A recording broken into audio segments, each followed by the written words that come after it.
What if I told you that one of the most powerful military commanders in ancient history almost missed his life-changing miracle because he was too proud to take a bath? This is the incredible true story of General Naaman, the commander of the Syrian army. Today, we are discussing 7 leadership insights that would transform how you lead.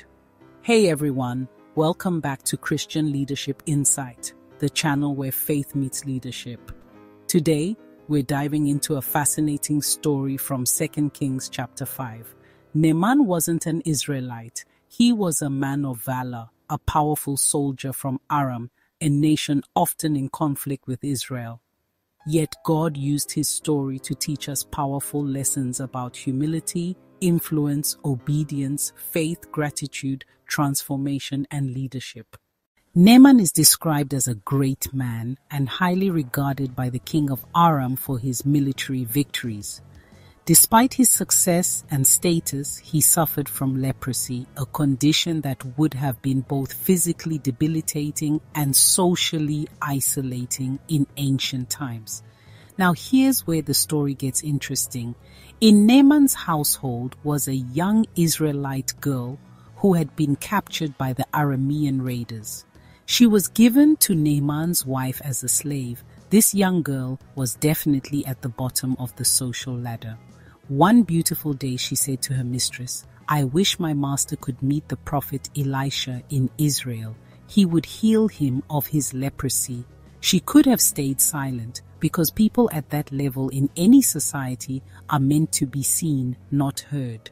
She could have thought, "Why should I help my captors?" But instead she spoke up.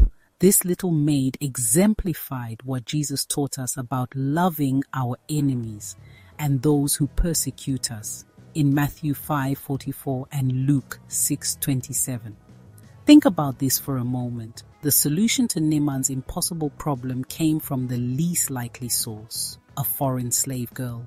How often do we miss breakthrough solutions because we don't listen to people around us or place lesser value on others? Naaman told the king what the little girl had said, and he was very supportive.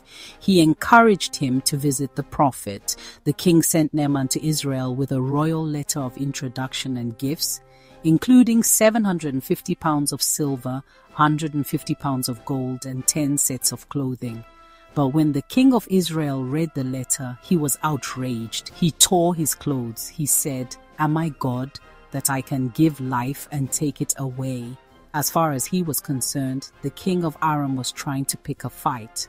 One salient point worth noting here is that the king of Israel recognized that there is a sovereign God and a higher authority than himself. When Prophet Elisha heard that the king had torn his clothes in a rage, he sent a message requesting that Naaman should come and see him. Naaman went with his horses and chariots, expecting a reception worthy of his status. When he arrived at Elisha's house with his impressive entourage, something shocking happened. Elisha didn't even come out to meet him. Instead, he sent a servant with a message. "Go and wash yourself 7 times in the Jordan River, and you'll be healed." Naaman was furious and almost walked away in anger. He had a preconceived idea of how God works and how he should be healed. But Naaman had good people around him. His servants wisely counseled him, essentially saying, "Why not try this simple thing?" We can only imagine the silent whispers among his servants. "Your ego is about to cost you your miracle." Naaman listened, swallowed his pride, and obeyed. After the 7th dip in the Jordan, his skin was completely healed. Sometimes the people closest to us can see our blind spots better than we can. Transformed by the experience, Naaman returned to Elisha to thank and offer him gifts, but he refused. Naaman experienced a spiritual awakening and acknowledged the God of Israel as the only true God. He asked for soil from Israel to take home so he could worship Israel's God. This transformation made Naaman promise never to offer sacrifices to any other god except the Lord. But there was one problem he had to deal with. His position meant he had to escort the king whenever he visited the god of Rimmon. He confessed to Elisha, saying, "May the Lord pardon me in this one thing. When my master, the king, goes into the temple of the god of Rimmon to worship there and lean on my arm, may the Lord pardon me when I bow too." This sounds like a problem some people face in their jobs today. Whilst they don't align with organizational practices and values, they have no choice but to compromise and hold on to their jobs. Let's take a look at 7 leadership lessons we can glean from this story. Number 1, pride as a leadership blind spot. Pride is indeed the enemy of breakthrough. Naaman's initial reaction reveals how status and success can create dangerous blind spots. Number 2, humility opens doors that power cannot. All of Naaman's wealth couldn't heal him, but humility could.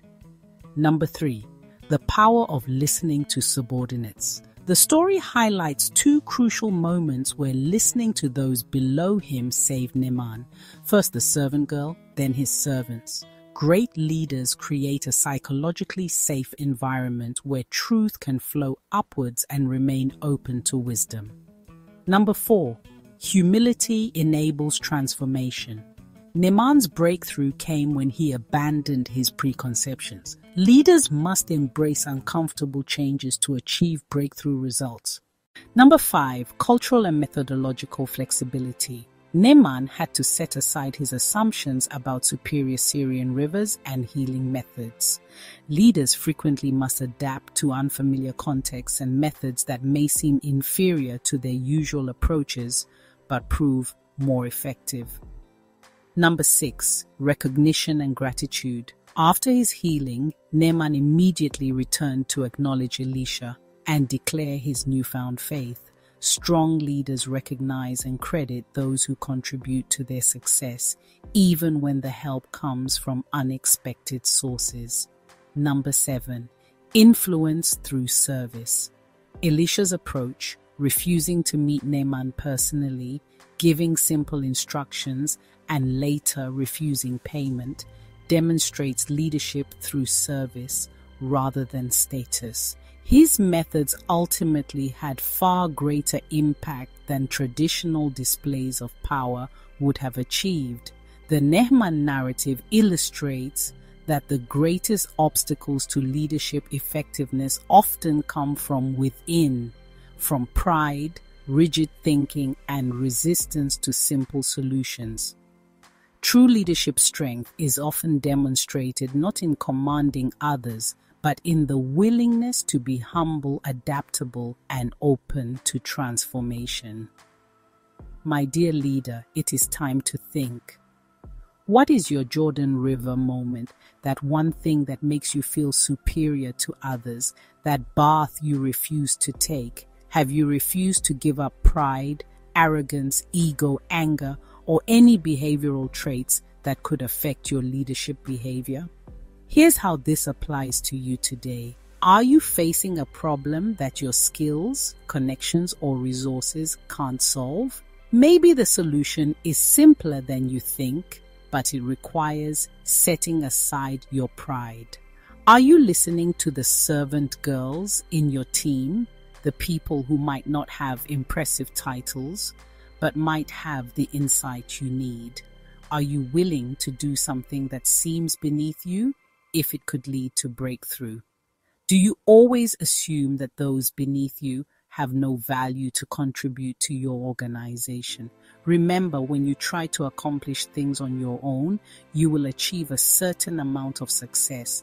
But when you engage the right people, you will achieve greater things than you never imagined. Remember, nobody is a whole team. You need others.